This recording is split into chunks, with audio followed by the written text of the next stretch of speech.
Good morning, students.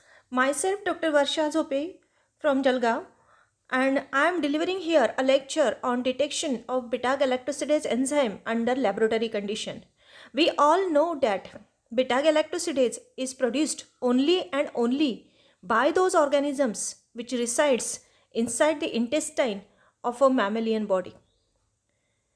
For detection of beta galactosidase enzyme, we have to prepare one agar medium that is called as MacConkey's agar. ये MacConkey's अगार क्या है? एक medium है, वो medium हमको readymade मिलता है या कुछ अलग अलग इंग्रेडिएंट मिला के भी हम लोग उसको तैयार कर सकते हैं। तो मैकॉनकीज अगार की प्लेट हमको तैयार करनी है। मैकॉनकीज अगार कितना लेना है वो बॉटल के ऊपर होता है। For 1000 ml you have to calculate और you may take as it is given on the bottle. वो पाउडर जो है उसमें एक्स्ट्रा 1.5 ग्राम अगार डाल के उसको ऑटोक्लेव करा के वो प्लेट मीडियम पोर करके तैयार करनी है। और उसके बाद में हम लोगों को बीटा गैलेक्टोसिडेज एंजाइम वो ऑर्गेनिज्म प्रोड्यूस करता है कि नहीं वो डिटेक्ट करना हो तो एक लूपफुल ऑफ सस्पेंशन अगर हम लोग मैकॉनकीज अगार के ऊपर स्प्रेड करते हैं तो हमको दिखता है आफ्टर 24 आवर्स ऑफ इंक्यूबेशन कुछ कॉलोनीज है जो कलरलेस है और कुछ कॉलोनीज है जो पिंक कलर की है। तो pink colour colonies indicate the lactose fermenting capacity of the microbial culture.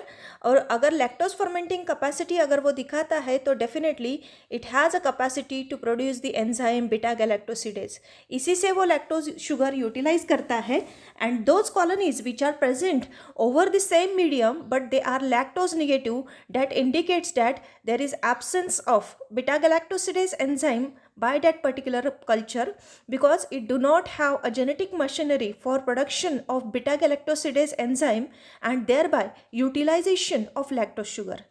In our previous lectures we have studied about the lactose sugar degradation, that is when disaccharide lactose sugar is degraded by the microbial cell, then there is formation of glucose and galactose as a end product after the reaction, and beta galactosidase enzyme attacks the beta 1,4 linkage between the glucose and galactose and it set the free two components that is glucose and galactose. तो एक general aspect हम लोग देखते हैं beta galactosidase के enzyme के बारे में।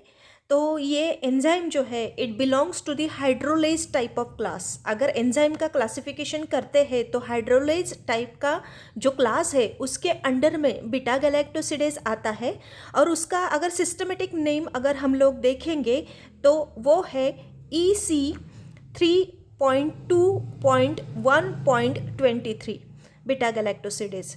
तो ये उसका नॉमेनक्लेचर के बारे में अगर बोलेंगे तो ये है। और अगर डिटेल में if you study that particular beta galactosidase enzyme तो it is a particularly intracellular type of a enzyme and that needs presence of lactose as a sole source of carbon inside the medium along with the agar। तो ये catalyse करता है enzyme conversion of disaccharide into simple sugar, जिसको हम लोग बोलते हैं lactose का डिग्रेडेशन हो गया ग्लूकोज और गैलेक्टोज के इसमें। तो ये डायमरिक शुगर का कन्वर्जन मोनोमरिक प्रोडक्ट में करता है। और इसके साथ में दो एंजाइम और काम करेंगे जिनका नाम है लैक्टोज परमेज एंड लैक्टोथायोगैलेक्टोज ट्रांसएसिलेज। तो ये जो दो एंजाइम है उसके साथ में काम करेंगे तो लैक्टोज बीटा गैलेक्टोसिडेज डिग्रेड कर सकता है और वो मोनोमेरिक प्रोडक्ट में कन्वर्ट हो सकता है। तो लैक्टोज जो है डाइसैकेराइड शुगर है तो वो सेल के अंदर में वो मोनोसैकेराइड में कन्वर्ट होगा और एंजाइम परमेज जो होगा और ट्रांसएसिलेज जो होगा वो उसको मदद करेंगे और उसके बाद में वो लैक्टोज का फुल यूटिलाइजेशन हो सकता। तो लैक्टोज पॉजिटिव ऑर्गेनिज्म कौन कौन से हैं? तो उसमें है E coli, Klebsiella, Enterobacter, Citrobacter and Serratia. All these are the intestinal coliform microorganism which shows this peculiar characteristic of lactose sugar utilization by production of beta galactosidase enzyme. Thank you.